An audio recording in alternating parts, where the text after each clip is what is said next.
யாரை நாடி என் வாழ்க்கை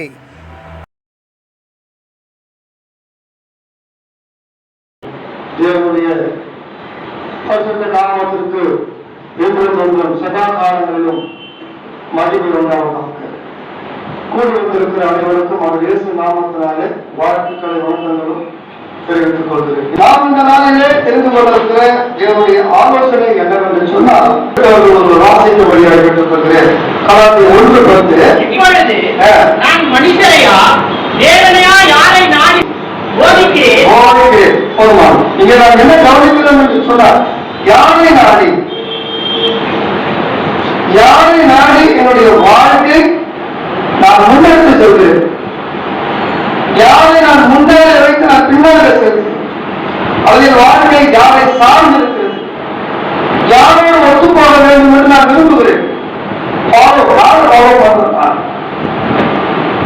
பிரியமானவர்களே, நாம் எப்படி எடுத்துக்கொள்ளலாம் என்று சொன்னால், என்னுடைய வாழ்க்கை யாரை நாடி இருக்கிறது. 121 சங்கீதம் 1-2 வாசிக்கும் போது சங்கீதக்காரன் சொல்றார், எனக்கு ஒத்தாசை வரும் பர்வதங்களுக்கு நேராக என் கண்களை ஏறெடுக்கிறேன். எனக்கு ஒத்தாசை அங்கிருந்து வர வேண்டும். ஏன்னா பூமியில் இருக்கிற ஒத்தாசை அனைத்தும் ஒரு காலகட்டம் வரைதான், ஒரு எதிர்பார்ப்பு தீர்ந்து போகிற வரைதான், கொடுப்பவர்கள் செய்கிற வரை, கொடுக்கிற வரை.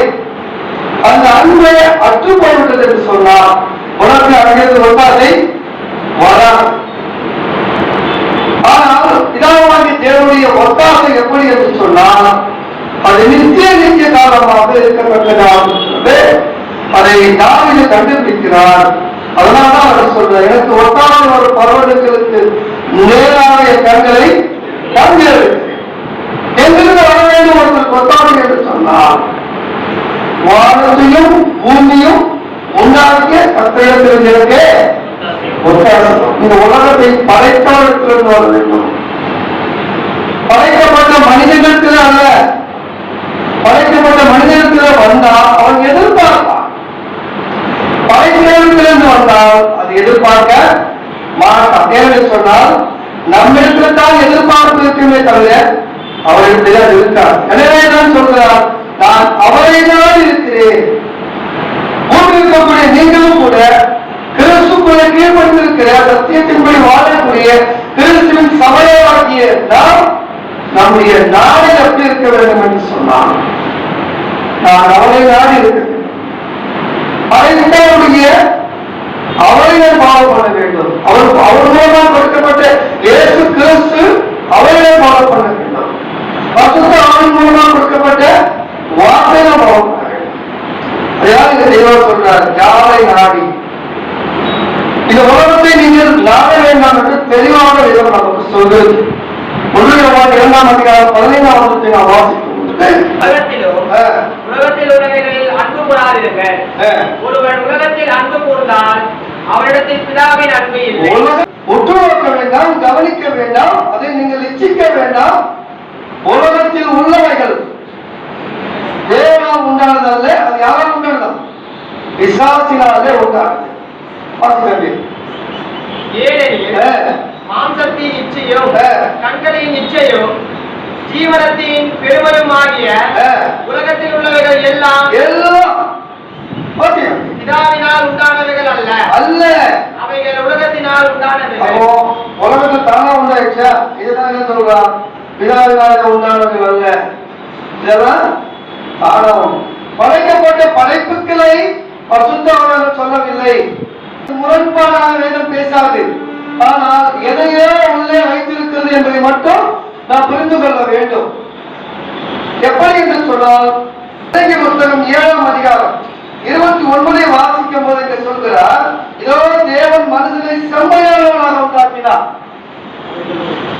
மனுஷனை உண்டாக்கும் போது செம்மையாய் படைத்தார். மனுஷனை மாத்திரமல்ல, இந்த உலகத்தில் உள்ள எல்லா படைப்புகளும் செம்மையானவைகள்.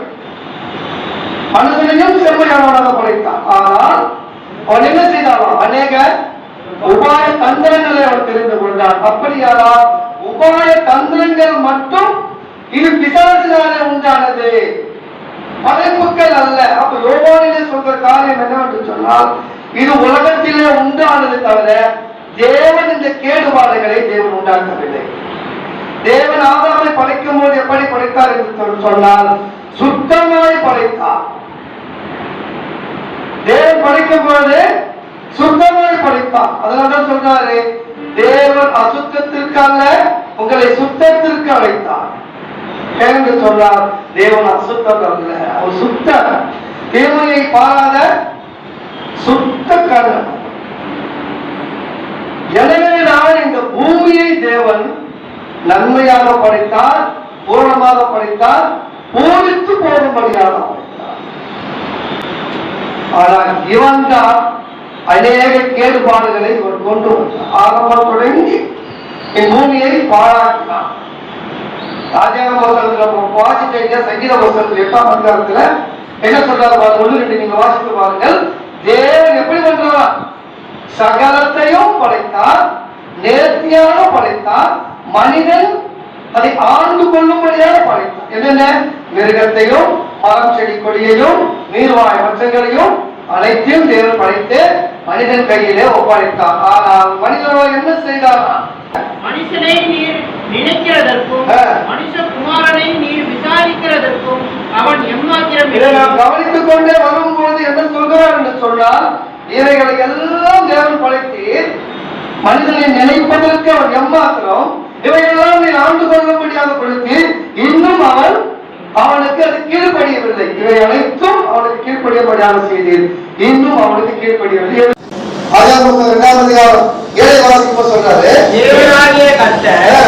மனுஷனை பூமியில் மண்ணினாலே உருவாக்கி ஜீவ சுவாசத்தை அவன் நாசியிலே ஜீவ சுவாசத்தை நாசியில் வச்சிருக்கிறார். அது நாசியில் சுவாசம் உள்ள மனுஷனை நம்மளுக்கு விட்டுவிடுங்கள், நினைக்கப்படுவதற்கு அவன் ஏமாத்திரம். இதான் அவன் வாசிச்சோம். அவன் நினைக்கிறதுக்கு ஏமாத்திரம். அவன் எங்க இருக்கின்றார்? இங்க இருக்கின்றார். 22 ஏமாத்திரம் கட்டு முடிஞ்சவன் அவனையே நம்பலை. நம்ம மனுஷனே நம்பாத சங்கீதம் 103:15 வாசிக்கும் பொழுது நம்ம தேவன் என்னவென்று சொல்கிறான்?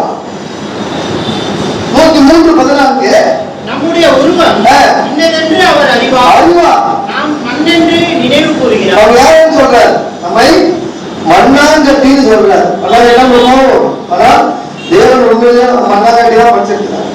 தேவன் நம்மை மண்ணாங்கட்டி தான் படிச்சிருக்கிறார். கோட்டா அவருடைய பாரமாக படிச்சிருக்கிறார். அதனால்தான் தேவன் புயல் கையில பானைகள் கையில நீங்கள் பானையாக இருக்கிறீர்கள். நீங்கள் தேவன் எப்படி வேண்டும் என்றாலும் உங்களை பயன்படுத்துவார், எப்படி வேண்டும் என்றாலும் நீங்கள் பயன்பட வேண்டும். இடிக்கவோ கட்டவோ அவர் சத்தியமே உண்மையும் பெற்று 18 இஸ்ரவேல் குடும்பத்தாரே இந்த குயவன் செய்தது போல நான் உங்களுக்கு செய்யக்கூடாதோ என்று கர்த்தர் சொல்கிறார். இதோ இஸ்ரவேல் வீட்டாரே, களிமண் குயவன் கையில் இருக்கிறது போல நீங்கள் என் கையில் இருக்கிறீர்கள். பிடுங்குவேன், இடிப்பேன், அழிப்பேன் என்று நான் ஒரு ஜாதிக்கு விரோதமாக ஒரு ராஜ்யத்துக்கு விரோதமாக சொன்ன மாதிரி ராஜ்யமே இருக்காது. ராஜ்யம் ஒரு நாடே முழுகற்ற மனுஷனுக்கு இல்ல, ஒரு நாடையே என்ன செய்யறாரு? என்னால முடிப்பேன், பிடுங்குவேன், இடிப்பேன், கட்டுவேன், கட்டுவிப்பேன், எல்லாமே செய்வேன். அது ஏன் இஷ்டம்? தேவனை யாரும் என்ன முடியாது, கேள்வி கேட்க முடியாது. யோக வார்த்தை சொல்றாரு பாருங்க. யோக 4ஆம் அதிகாரம் 19 யோக 4:19 புழுதியில் அஸ்திவாரம் போட்டு மண்வீடுகள் வாசம் பண்ணி பொட்டு பூச்சியால் அழிக்கப்படுகிறவர்கள் மேல் அவர் நம்பிக்கை வைப்பது ஒரு நம்பிக்கை வைக்கிறதே கிடையாது. முழு நம்பிக்கை வைக்கிறதே இல்லை. சரியான ஆள் இந்த பூமியில் இல்லைன்னு இவருக்கு சொல்லிட்டாரா? இயேசு என்ன சொல்றாரு பாருங்க. யோவான் அவர் பாருங்க, அவர் பேசுவார். யோவான் 2ஆம் அதிகாரம் 24ஆம் வசனம். அப்படி இருந்தும் இயேசு எல்லாரையும் அறிந்திருந்தபடியால் அவர்களை நம்பி இணங்கவில்லை. ஒருத்தர் ஒரு பயன் நம்பல. ஏன் நம்பல? மனுஷர் உள்ளிருப்பதை அவர் அறிந்திருந்தபடியால் மனுஷரை குறித்து ஒருவரும் அவருக்கு சாட்சி கொடுக்க வேண்டிய இன்னைக்கு இருக்கிறவங்க நம்மளுடைய எண்ணம் யோசனை நாளைக்கு இல்லை. அது இல்லை நம்மளுக்கு. நீங்க ஒருத்தரோட அது இல்லைன்ற எல்லாரும் பாவம் செய்து தேவ மகிமை அற்றவர்கள் ஆகி யோகம் சொல்லணும்னு அதான் சொல்றாரு. புனிதர் அஸ்திவாரம் போட்டு அவன் வீடுகளில் வாசம் பண்ணி பொட்ட பூச்சியால் அழிக்கப்படுகிறவர்கள் மேல் அப்படின்னு அர்த்தம் சொல்றாரு. புனிதர் அஸ்திவாரம் அப்படின்னு சொன்னா இறந்த கொண்டு போய் மண்ணுக்கு மண்ணாகவும் புழுதிக்கு புழுதியாகவும் கொண்டு போய் வைக்கிறோம் இல்லையா, அது சொல்றாரு. உங்களை அப்படின்னு சொல்றாரு, அதுதான் உங்க வீடு. ஒவ்வொரு மனுஷனுக்கும் பூமியில சரீரம் இருக்கிற வரை கொண்டு போய் உள்ளே வச்சு அந்த புழுதியை நோண்டி உள்ள வச்சு வீடு மாதிரி கட்டி தண்ணியெல்லாம் போட்டு மூடிடுவாங்க. இது மேலேயே, அதாவது இது மேலேயே இவ்வளவு நம்பிக்கை வச்சு வாழ்றீங்கன்னு கேட்கிறாரு. அதுக்கப்புறம் கடைசியில சொல்றாரு, போட்டு பூச்சியால் அழிக்கப்பட்டு கொஞ்சம் கொஞ்சமா நம்ம பாடினா அழிக்கப்பட்டு வரும். அது வேலையானோ தேவன் நம்பிக்கை வைக்கிறது இல்ல, நீங்க நம்பிக்கை வைக்காது. இயேசு சொல்றாரு, இந்த பூமியில யாரையும் நான் நம்பி இணையதளம் என்ன இணையதளம் சம்மதம் தெரிவிக்கிறோம்ல, ஓகே நான் முன்னேறே வரேன் முன்னேறே போறேன், இந்த மாதிரி பேச்சே வச்சுக்க கூடாதுன்னு சொல்ற. ஒரு பயன் நம்பாதீங்கன்ற, ஒருத்தரையும் நம்ப கூடாதுன்ற. சரியா? சரி, தேவன் என்ன சொன்னார்? சங்கீத 16 12 வாசம் இருதயத்தில் சொல்லிக் கொள்கிறான், அவர்கள் தங்களை கெடுத்து அருவருப்பான கிரியைகளை செய்து வருகிறார்கள். நன்மை செய்கிறவன் ஒருவனும் இல்லை. தேவனை தேடுகிற உலகமுள்ளவன் உண்டோ என்று பார்க்க செய்கிறவன் ஒருவனும் பூமியிலே இல்லை. எல்லாரும் செல்பிஸ் சுயநலவாதிங்க எல்லாரும் வேண்டாம். அவங்க இப்படிதான் இருக்கிறாங்கன்னு சொல்றாரு. இயேசு சொல்லும் போது அதான் சொல்றாரு, ஆவியானவர் யோகம் மூலமா வெளிப்படும் போது அதான் சொல்றாரு, தேவன் சொல்லும் போது அதான் சொல்றாரு. இங்க பூமியில் யாரும் என்ன பண்ணுறது சரியான இல்லை இருந்தால் என்ன செஞ்சிருப்பாருன்னு நினைக்கிறீங்க நீங்க? இயேசு வர வேண்டிய அவசியம் இல்லை. இயேசு ஏன் வரணும்? அவருக்காக சரீரத்தை ஏன் ஆயத்தப்படுத்தலாம்? இங்க யார் இல்லைன்றாரு, முதல் நீதிமானை கொலை செய்யப்பட்டான். வேற முடிஞ்சா அது நோவா நீதிமான கண்டா. நோவா என்ன பண்ணாரு? பொருட்களை குடித்து தெரிந்து இருந்தார். ஆபிரகாம் நகைத்தார். தேவன் சொல்ல வாய் கொண்டு இருக்குமா இல்லையா? ஒரு நகை பெற்றது வரணும். அவங்களாக சிரிச்சுட்டு வச்சு போச்சு. என்ன சொல்றது? ஆபிரகாமே நீதிமான கண்டா, ஆனால் ஆபிரகாம் சாராமல் சிரித்தார். அப்ப இதே தான் நடந்து வச்சுக்கோ. மோசே மீறினார்.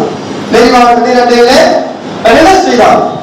பேசு என்று சொல்லும் போது கோவை எடுத்து அடித்தான். இப்படி ஒருத்தர் பார்த்துட்டே வராது. பார்த்தா பூமியிலே ஒருத்தருடைய இல்லைன்றார். அதனாலதான் என்ன பண்ற தேவன் கணக்கு பிரிய மாட்டாங்க. தன்னுடைய சொல்லுக்கு ஒரு இமை கூட தள்ளிவிடாத ஒருவரை வேண்டும். அவர் யார் என்று சொன்னால் இயேசுவுக்கு சரீரத்தை கொடுத்தார். அதனாலதான் இயேசுவுக்கு நேற்றும் இன்றும் என்றும் மாறாதவர் அப்படின்னு ஒரு பேர்.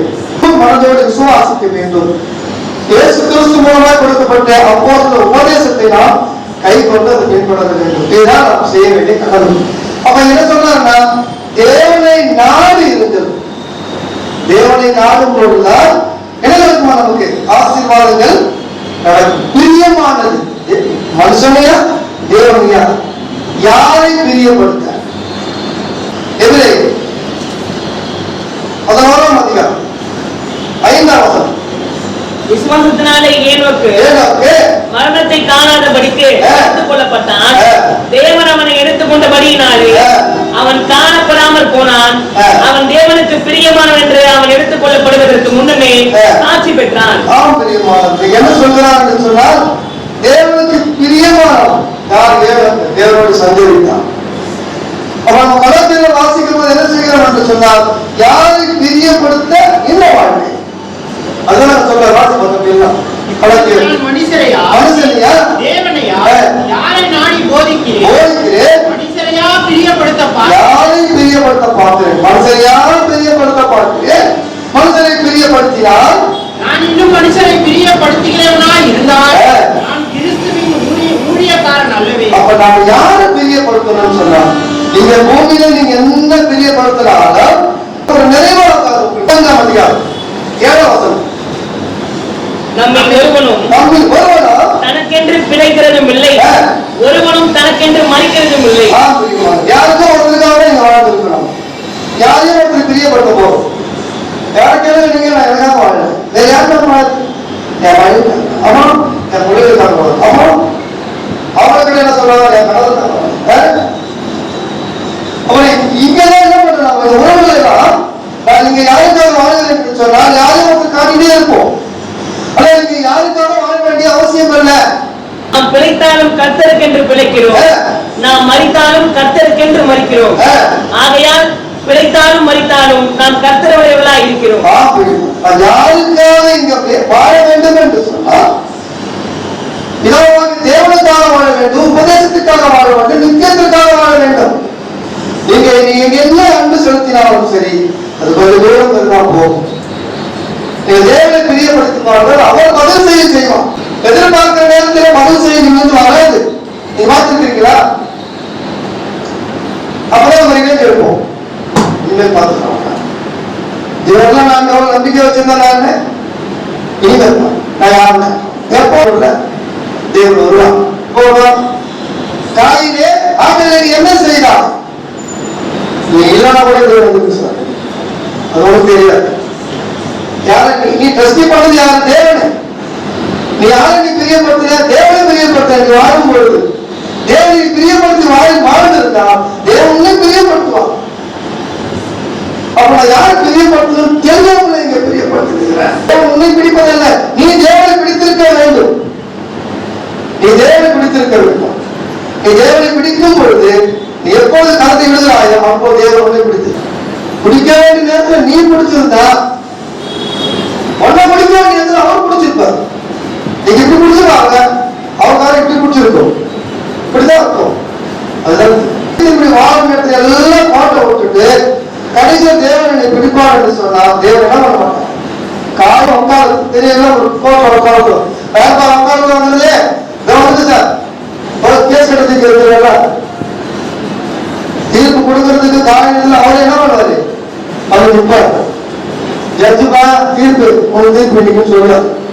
வக்காலத்துல தீர்ப்பு இல்லை, வக்காலத்துல என்ன நான் இருக்கிற என்ன விஷயம் சொல்லு, தண்டனை கொடுத்தாரா, தேவன் தண்டனை கொடுக்கறது வாங்க. என் தாசனாகிய மோசே அப்படிப்பட்ட ஒரு நல்ல ரிசல்ட் சொல்லிட்டுதான் தண்டனை கொடுக்குறாரு. அங்க என்ன பண்ண ஜட்ஜி என்ன பண்றாரு, நேரம் வந்து வாதாடுறது போல வாதாடிட்டு திருப்பி சீட்டை போய் உட்கார்ந்து தண்டனை கொடுக்குறாரு. அதுதான் தேவன் வக்கீலா வேலை செய்வார். ஏன்னா உட்கார் தெரியல ஜனங்களுக்கு சும்மா தண்டனை கொடுத்துட்டு எப்படி அழிவு கொள்ளாயினார் இல்ல. அவர் சொல்றாரு என் தாசனாகிய மோசே அப்படிப்பட்டவன் அல்ல, ஒண்ணு உட்காரத்து வரணும். நீங்க குற்றவாளியா நீங்க ஆபீஸ்ல நிக்கிறீங்கன்னு சொன்னா, ஒரு காலேஜ்ல நிக்கிறீங்கன்னா, ஸ்கூல்ல நிக்கிறீங்கன்னா, நீங்க வாகனத்துல நிக்கணும்னா உங்களுக்காக வக்காலத்து வரணும். வக்காலத்து வாங்குற அளவுக்கு நீங்க அவரை பிரியப்படுத்தீங்கன்னா அது ரொம்ப முக்கியம். அப்படி பண்ணணும்தான் என்ன பண்ணுவாரு, கூடவே நடப்பான். ஏன் நடக்கிறாரு கூட இவனுக்கு கூட இவனுக்கு எங்குமே தவிர்க்கக்கூடாது. அவர் பாதிக்கப்படுறது முன்னாடி கூடவே நடப்பார். இவனுக்கு போல சண்டையில மேற்கொள்ளும் பொழுது தாவீது சொல்ற இருதயத்துக்கு ஏற்றவன் என்று சொல்கிறார். அப்ப பிரச்சனையில ஒரு போராட்டத்திலே உங்களுக்காக யுத்தம் செய்வார். எனக்கு முன்னாக 16,000 பேர் இருந்தாங்க, பயப்படும். எனக்கு முன்னாக மரணம் வந்தாங்கன்னா பயப்படும். கணவன் மனைவி சேர்ந்தமா 2 பேருமே நான் உங்களுக்கு சொல்றேன், நீங்க 2 பேருமே சேர்ந்து தேவன் என் சம்சாரம் என்னோட மனைவிக்கு நான் தான் சொன்னேன். நம்ம இருந்து கணவன் நான் வரலாம். அவன் நிச்சயதார்த்தம் முடிஞ்சிச்சு. அப்பதான் அது நமக்கு தான் தெரியும், எனக்கு தான் தெரியும், புண்ணியும் தெரியாது நினைக்கிறேன். நிச்சயதார்த்தம் முடிஞ்சிச்சு. அந்த மாதிரி என்ன சொல்றேன், என்ன நம்பாத நீ இப்ப அந்த மாதிரி இப்பதானே கிறிஸ்துவ வருது. எப்படி எடுத்து நம்பாத நம்ம முடிச்சு என்ன இப்பதான் கைப்பிடிச்சு இதையும் நம்பாத ஒண்ணுதான் ஆமா எல்லாரும் சொல்லுவேன் புரியாது. சரி சரி மனசுல வச்சுக்கோ. இப்ப என்ன சொல்ற நம்ம அம்மா இந்த உலகத்துல யாரும் நம்பாரு ஏன் அதெல்லாம் அது கணவனாலும் மனைவியானாலும் நாம் ஒருவரையும் நம்பியிருக்க வேண்டும். அவர்தான் நமது ரட்சகர், அவர் இயேசு கிறிஸ்து. அவரை நீங்கள் அவரை ஏற்றுக்கொண்டால் அவரை பின்பற்றினால்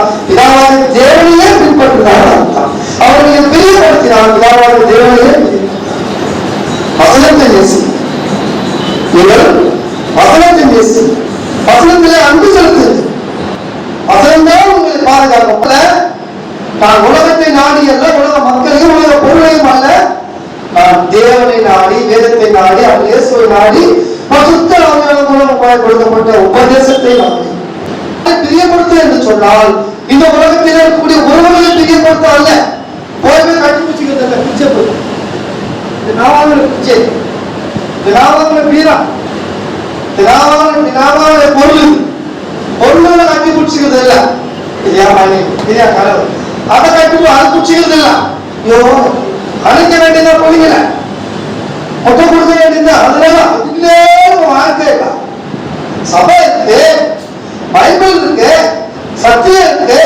அதனால நமக்கு என்ன பண்ணும்? நம்மை நேர்மைப்படும், நம்மை மகிமைப்படும், நமக்கு கனப்படுத்தும், நம்ம விடுதலை செய்யும், எல்லாரும் கொடுக்கும். எல்லாரும் போட்ட விட்டு கடைசியில இது முன்னால இனிமேல் தான் பயமா பத்தியா சொல்றாங்க. பண்ண வேண்டிய நேரத்துல எக்ஸசைஸ் பண்ணாம வாக்கிங் போவாங்க, கடைசி 65 வயசுல வந்து நீங்க குடும்பம் போனீங்கன்னா போடுவீங்க இல்லை, ரொம்ப பயிற்சியே வந்தது. அப்ப ஒரு காலகட்டம் வரை வந்துட்டு திருமணம் செய்யணும்னால மனமும் தெரியாது, உங்களுக்கு என்ன பண்ணாது, எதுவுமே வேலையும் செய்யாது, தான் செய்யணும். அது போலதான் இது கூட நீங்க நானும் தொடங்கிய நீங்க திருசுக்குள்ளே ஓடியாடணும், வாழணும், வைராக்கியத்தோடு வந்துட்டீங்கன்னா உங்களுக்கு ஈஸியா இருக்கும், அழகா இருக்கும், சந்தோஷமா இருக்கும் அந்த வாழ்க்கை. அதை விட்டுட்டு 60 வயசுல ஆகட்டும், நான் அப்பா வந்து நான் வாழ்ந்துக்கிறேன் ஏற்றுக்கிறேன்னா கடைசியா என்ன வார்த்தை சொல்றாரு சொல்லுங்க பாருங்க. கலைஞர்ல நான் கிறிஸ்துவின் ஊழியக்காரன் அல்லவே, நான் கிறிஸ்துவின் ஊழியக்காரன் அல்ல அப்படின்னு சொல்றார். நீங்க சரியான விசுவாசிகளாக இருக்க வேண்டும் என்று சொன்னால் நீங்கள் உலகத்தை விடுத்த, உலகத்தை நீங்கள் மறந்து விடுங்க. உலகத்தை நான் வாழ்கிறேன், ஆனால் என் உயிரை வாழ வைப்பதற்கு இந்த வீடோ வாசலோ உடையோ உணவோ அவ்வளவுதான், உறவோ அவ்வளவுதான். அதுக்கு மேல எந்த ஒரு நம்பிக்கை கொண்டு போய் அதை நீங்க வைக்க வேண்டிய அவசியம் இல்லை. நீங்க ஒரு நம்பிக்கை அங்க அப்படி இருந்தால்தான் யோவான் 13:35 நீங்கள் வாசித்து பாருங்கள். அங்கே சொல்கிறார், நீங்கள் ஒருவர் அன்புறவராக இருந்தால் அதனால் நீங்கள் என்னுடைய சீடர்கள் என்று எல்லாரும் அறிந்து கொள்வார்கள். சரியா? சீடராக இருக்க வேண்டும் என்று சொன்னால் அந்த உபதேசத்தை சரியாக போகணும். அப்படி பாவம் பண்ணவில்லை என்று சொன்னால் நாம் தேவனுக்கு பிரியமா இருக்க முடியாது. தேவனுக்கு பிரியமா இல்லை என்று சொன்னால் நாம் இந்த உலகத்திலே தான் இன்னும் வாழ்க்கிறோம். கடைசியாக யோவான் 2 யோவான் 9 வாசத்தை உபதேசத்திலே நிலைத்திராமல் மீறி நடக்கிற எவனும் தேவனை உடையவன் அல்ல. கிறிஸ்துவின் உபதேசத்தில் நிலைத்திருக்கிறவனும் பிதாவையும் குமாரனையும் உடையவன். கிறிஸ்துவின் உபதேசத்தில் நிலைத்தது என்று சொன்னால் நாம் கிறிஸ்துவன் அல்ல. எனக்கு முன்னாக உபதேசம் இருக்கிறது, அந்த உபதேசத்துக்கு மாற்று கருத்து எதுவுமே சொல்ல இயலாது. அப்படி நாம் நடக்கவில்லை என்று சொன்னால் நாம் கிறிஸ்துவையும் தேவனையும் உடையவர்கள் அல்ல. நாம் ஒரு கிறிஸ்துவனை சொல்றதுக்கு அருகதை இல்லாதவர்கள். அப்படி அருகதை இல்லை என்று சொன்னால் இந்த உலகத்திலேயே நாம் வாழ்ந்து விடலாம். உலகத்திலே வாழ்ந்தால் நாம் என்ன நிலைமைக்கு ஆயிருப்போம் நமக்கே தெரியாது. ஒரு குடும்பமாக, ஒரு பிள்ளைகளாக ஒரு வீடு எடுத்துக்கொண்டு சௌரியமாக மற்ற பார்வைக்கு கனமாய் நாம் வாழ்கிறோம் என்று சொன்னால் அதற்கு இந்த கிறிஸ்துவ வாழ்க்கை நமக்கு பயன்படுகிறது. எனவே இனி ஒரு நாட்களிலே உலகத்தையும் உறவையும் பொருளையும் அதை நாடி இல்லாமல் பிதாவாகிய தேவனையும் ஆண்டவர் இயேசு கிறிஸ்துவும் பரிசுத்த ஆவியின் மூலமாய் கொடுக்கப்பட்ட உபதேச சட்டத்தையும் பின்பற்றி நாம் வாழ்வோம் என்று சொன்னால் இந்த பிதாவுக்கு பிரியமானவர்களாக நாம் இருப்போம். பரத்துக்குரிய ஆசீர்வாதமும் பூமிக்குரிய ஆசீர்வாதமும் நிறைவேற பெற்றுக் கொள்வோம். பொறுமையான கவனத்திற்கு நன்றி.